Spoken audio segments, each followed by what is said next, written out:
दोस्तों, सभी सनातन भाइयों का SB यूट्यूब स्टूडियो 4215 में स्वागत है। अभिनंदन करे स्वीकार आपको आपके भाई सुरेंद्र भारद्वाज का प्यार भरा नमस्कार। दोस्तों, आज जेठ की एकादशी है। इसको निर्जला एकादशी बोलते हैं। जो शुक्ल पक्ष में जो एकादशी आती है जेठ में, तो उसको निर्जला एकादशी बोलते हैं और इसको भीम की भी एकादशी बोलते हैं। कहते हैं कि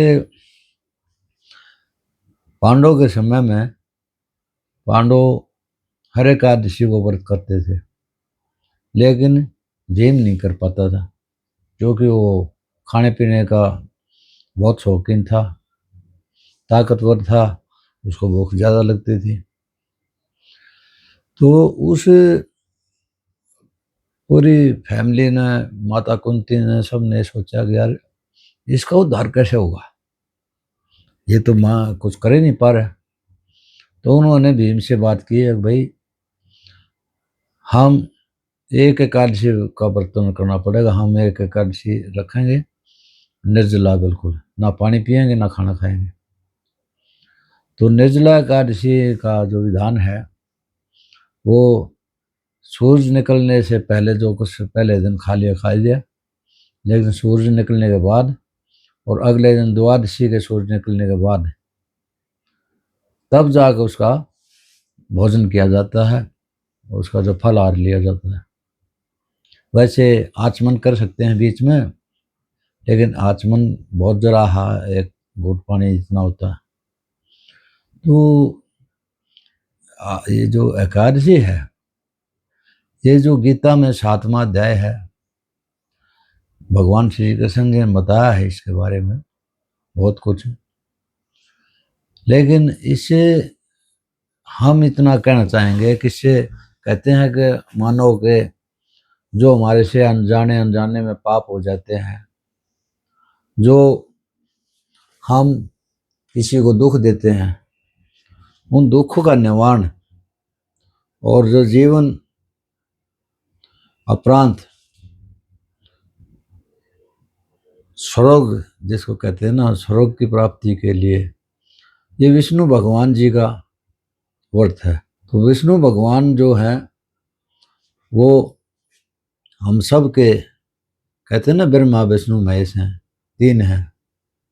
तो ब्रह्मा जो सृष्टि का रचयिता है, विष्णु जो पालनहार सबका, तो भगवान विष्णु जो है वो भगवान जो विष्णु है वो हम सब की रक्षा करता है और हम सब का संहार भी करते देता वो। जैसे भगवान कृष्ण के रूप में विष्णु आए, क्योंकि वो पृथ्वी पर जब जब पाप बढ़ता है तो विष्णु भगवान जन्म लेते हैं। तो विष्णु भगवान जो जैसे पहले रूप में श्री रामचंद्र जी के रूप में आए विष्णु भगवान पृथ्वी पर, फिर दोबारा उन्होंने जन्म लिया तो भगवान कृष्ण के रूप में आए।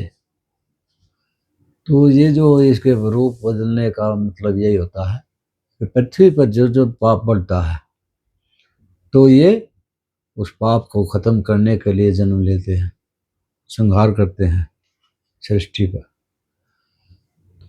हमारा कहने का मतलब ये है कि इस दिन चूँकि गर्मी बहुत होती है और निर्जला होती है, तो हम अपने कष्टों को कम करने के लिए छवि लगाते हैं, शरबत पिलाते हैं सबको, गर्मी में खाना खिलाते हैं, कई जगह भंडारे किए जाते हैं, कई जगह मंदिरों में पूजा की जाती है विष्णु भगवान की। विष्णु भगवान की जब हम पूजा करते हैं इस दिन, तो उस दिन ओम नमः भगवते वासुदेवाय का जाप होता है सारी जगह।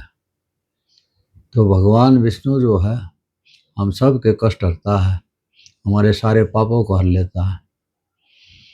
और इस दिन दान करना चाहिए, कुछ ना कुछ, छोटा से बड़ा सा, जो भी जिसका जितना सामर्थ्य है।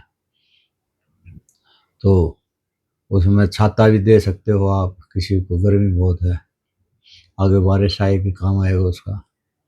कपड़े दे सकते हैं, चीनी दे सकते हैं, चावल दे सकते हैं, दूध दे सकते हैं, और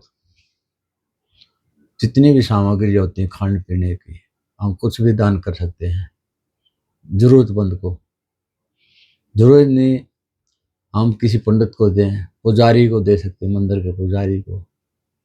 सब ये जो दान है ये हमारे भविष्य अगले जन्म के लिए हमारी तैयारी होती है।